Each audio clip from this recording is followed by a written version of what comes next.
Hi, we're two nerdy nerds and Maka.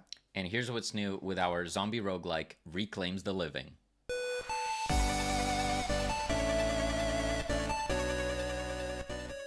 In the last devlog, we left you with a pretty rough looking prototype. So today we're showing you how we went from this to this.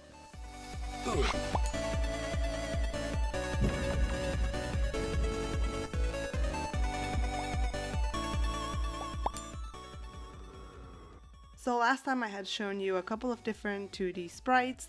These were some bushes, some rocks, and some trees.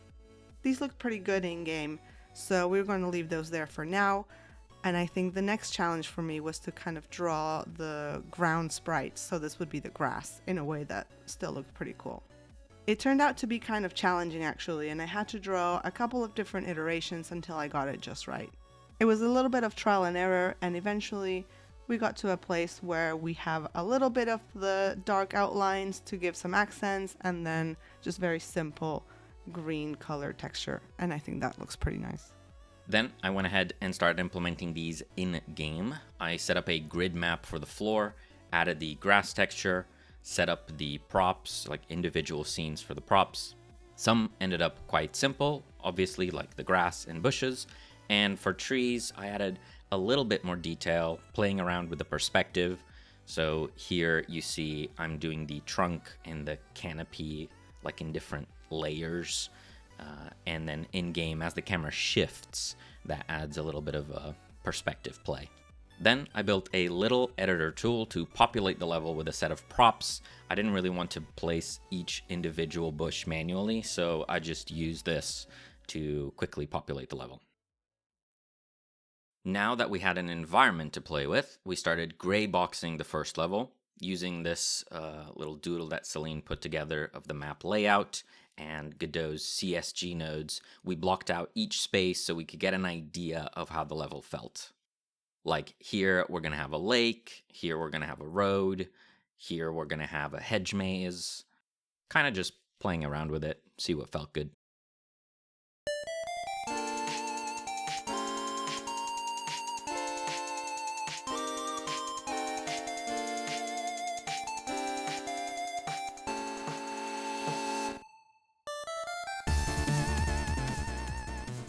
Today I wanted to talk to you guys a little bit more about the 3D assets in the game. First things first, a disclaimer, I am very much a beginner at Blender. I've only started this year with 3D models, so take everything I say with a grain of salt, knowing that this is just my current experience. In our previous prototype, we already established a little bit of a pipeline, which is what I will be using to create all the assets for Reclaim the Living. This means creating the 3D models in Blender, then exporting them into Procreate where I hand draw the textures and then bring them back into Blender and export in a file format for Godot.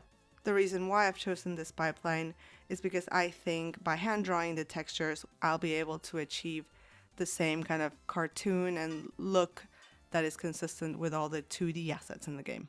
Now for Reclaim the Living, I started off with a very simple proof of concept, which was a small shed that we then put into the game, and we made sure that it still looked kind of how we wanted it to. Once we were happy that the pipeline still worked and everything was going according to plan, I moved on to trying to create the model for our next building. This was the Docks Manor, essentially one of the big centerpieces of the game. This is where you start off the game. This is like the Docks house, they're like the lab, so kind of a very important 3D asset to bring into the game. And while the modeling for it went pretty good and we tested the scale in game and we were very happy with that, I quickly realized that texturing the asset in the way that I'd created it was going to bring some challenges. So I did the most logical thing and I ignored that and moved on to something else. I decided to move on and create the 3D asset for the greenhouse. This is going to be another important location in the map. This is going to be one of the extraction zones where you take the survivors in to save them once you've turned them back into humans. Now my approach for this is going to be a little bit different, and it's actually going to set the stage for how I create the 3D assets from here on out. For the manor, I kind of just went straight in and into Blender and created the model using some image references for like different houses and how they were built, but with nothing really in place other than what I was literally building in the 3D model. This time I thought it might make things a little bit easier if I created a bit of a concept art sketch for how I want the overall area to look like and the building to look like before I move into making any sort of 3D model at all. I found the process of having a concept art sketch actually kind of helpful in terms of that I am a beginner with 3D modeling, so this reference really helped me kind of deconstruct how I was going to build it piece by piece. Once I had that done, I created the model in Blender and just followed the usual steps, bringing it into Procreate, hand texturing it, bringing it back into Blender, and then putting it in the game. Once the greenhouse was in the game, it looked awesome. We were very happy with it, but obviously it needed a little bit of extra accessories around it. This is where we're starting to mix a little bit of 2D assets with the 3D models, and we're trying to find the final look of things. I drew a series of small little accessories that we can then put around the greenhouse, such as some vines, some pots, some like fertilizer bags, and those really added to the scene and started to make it look more cohesive. Then I went ahead and implemented these in-game, first the 3D model, and then placing each individual prop. We kept the props and the model separate so we could quickly iterate in Engine if we wanted to move stuff around. This was definitely a great moment where I felt our vision for the game's style really coming to life, which is always awesome.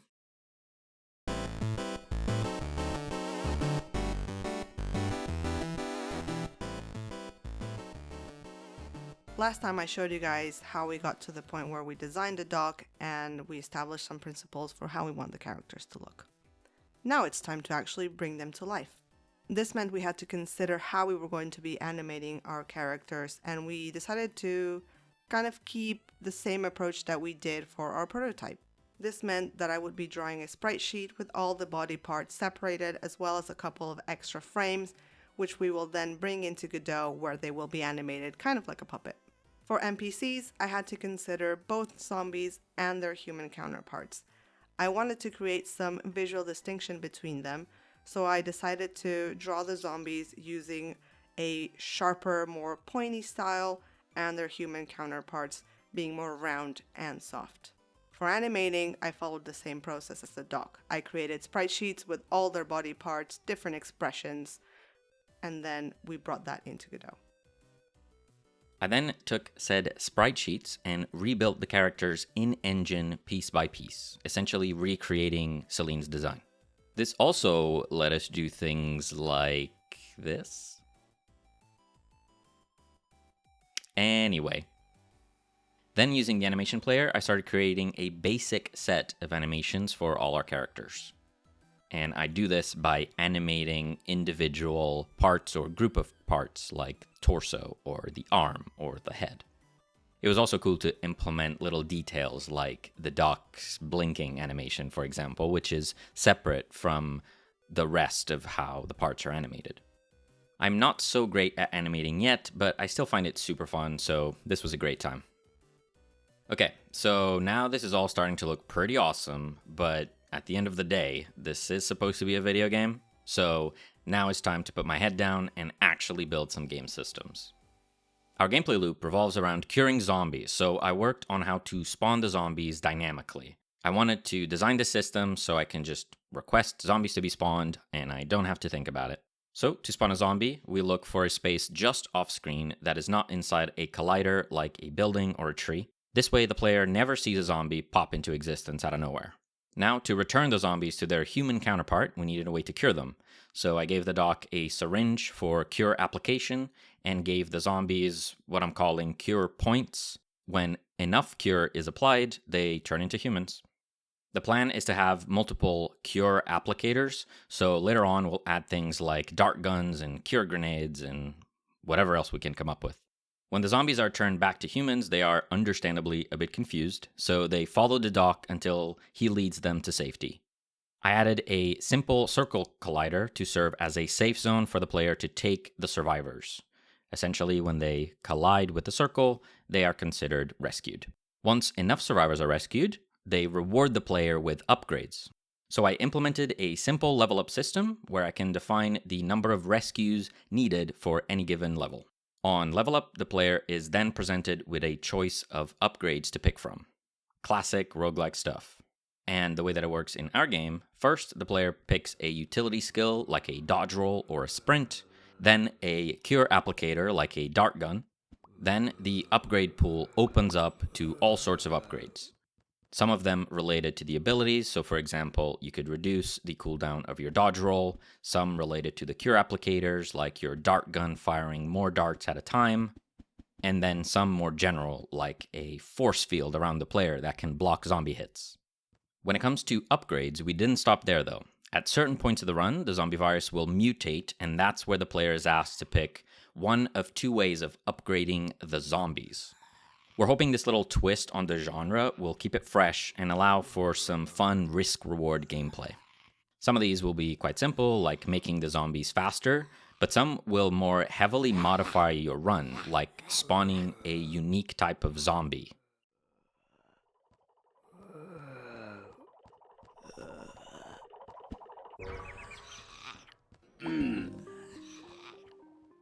Last time I promised you guys I would take you through some of the UI design for the game. Let's start with the upgrade screen. So the upgrade screen should look fun and exciting. This is a very important part of the UI, so I spent some time trying to draw a couple of different concepts before we settled on a final one. I'm still trying to be inspired and stick to, once again, our key principles, which is bold, outlined, and halftones. I tried one of the concepts where the idea was to use kind of like blueprints. This looked pretty cool, but I wasn't entirely convinced, so I tried a different concept as well. This one was a little bit more geared towards that kind of bold comic book style, using a little bit more of the halftone, and I kind of like that. It was pretty cool.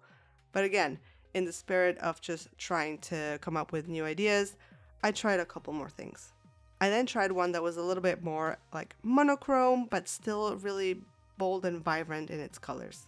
Overall, I thought they all looked pretty cool, and then I think I kind of took a little bit from each one to create the UI that we finally landed on, which is more inspired by that middle comic book UI idea. I thought that this one was pretty fun. You had a little bit of like the speech bubble going on, you had the cool like comic panel that was very dynamic in shape, and I thought that was going to bring a lot of visual interest. Obviously, we were going to have a lot of upgrades, which means a lot of upgrade art. However, for now, I just drew a singular placeholder, which is like the dog wearing his construction hat. I thought it was pretty cute. For the colors, I stuck to a kind of monochrome scheme. I wanted to keep it minimal and really not try to overcomplicate things with a lot of color.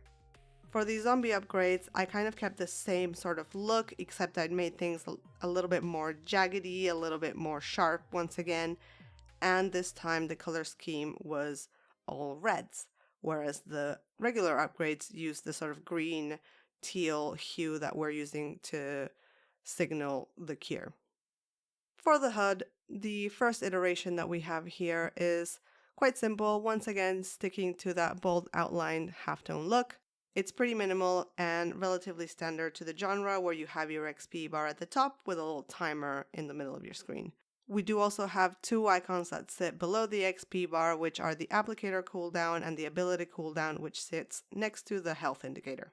I didn't create any iterations for this, as we thought it was pretty simple, but we might revisit this again in the future.